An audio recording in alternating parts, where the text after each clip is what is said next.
Ross, a narrow defeat on the final day here in Spennymoor, but it was a performance full of energy, and it's one to take a lot from, I imagine. 100%. I thought it was a really good, honest performance. I thought first half we were really good. We created enough chances to take the lead, but we conceded again at a difficult time, 43rd minute, I think.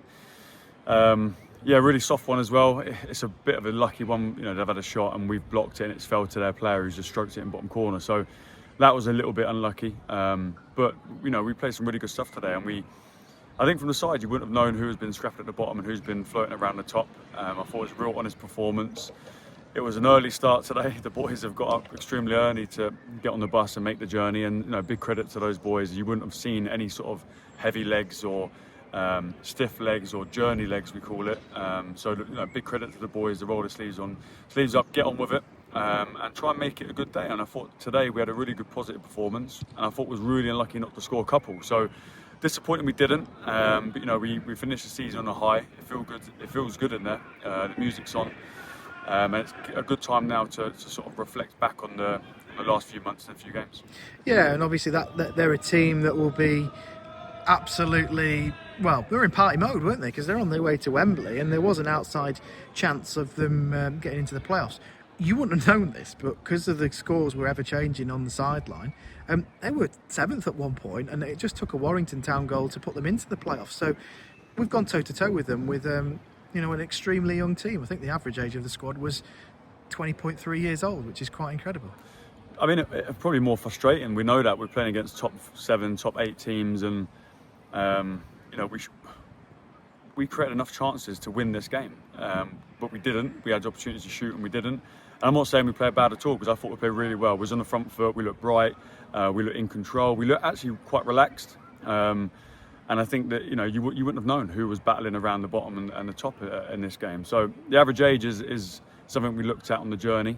And it's really important we praise the boys who played today and turned up today, because, you know, we were missing 8 players for various reasons or excuses, but it's important that the young ones take some credit on this as well. You know, they've woke up extremely early to get onto the bus and make a real good positive impact. And the boys who played, first class to them. It's a difficult place to come, you know, doing it in a day.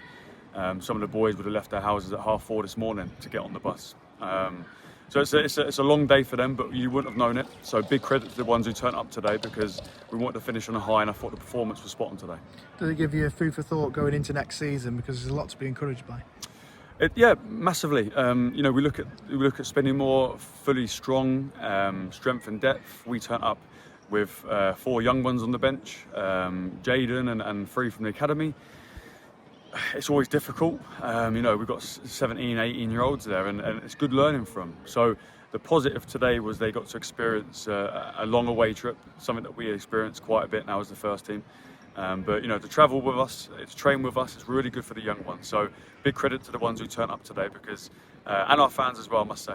They were making noise, they were, you know, cheering us on all the way through, good atmosphere, and it felt good from the fans' point of view. So big credit to them today as well. Yeah, absolutely, and they've travelled in the numbers as well. It was a decent following, you know, for one of the longest journeys of the season. They've spent hundreds of pounds to join us this afternoon, and we could hear them, couldn't we? 100%, 100%. We wanted to come here in our numbers as a squad. That wasn't the case today, but you know, in terms of the fans, they've supported up and down the country. So big credit to them. Fair play. You know, they do a lot of distance and they spend a lot of money to come watch us. And hopefully today they can see the performance was there.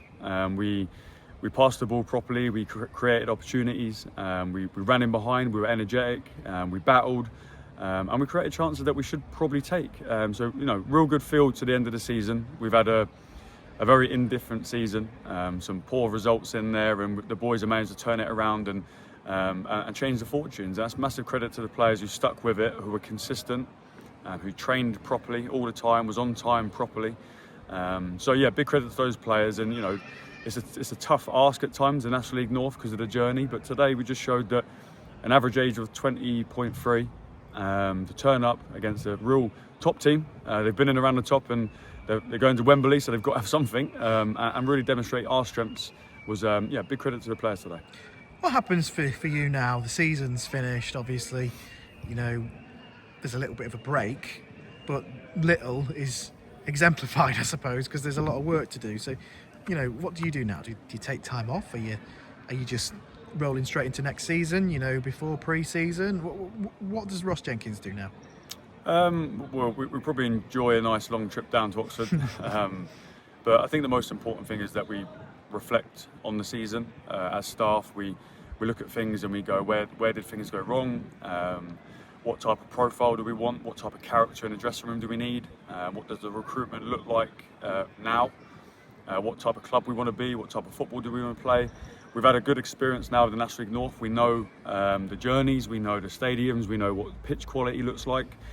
We know some strengths of some teams, we know some weaknesses of some teams. So I think it's a really good learning now to sort of plan for next season. We've got individual chats to come, player conversations on retain and release. We've got the young ones coming through and hopefully blood them in pre-season. We want to promote that because we've had some really good success with some young players in the past coming through. And I thought the young players today, Phil Crocker and Jaden Carbon, were spot on again.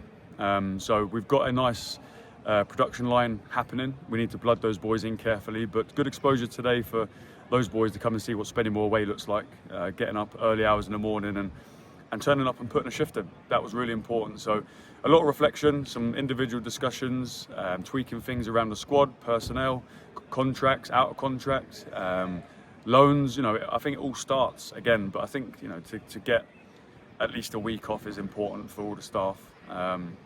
We can have conversations on the phone, on WhatsApp, but it's important that boys get their head down and have a little bit of a relax as well, because it's been a long season, some long journeys we've had. So rest is massively important, but in the background, the staff will be working hard. Ross, thank you very much for your time. Cheers.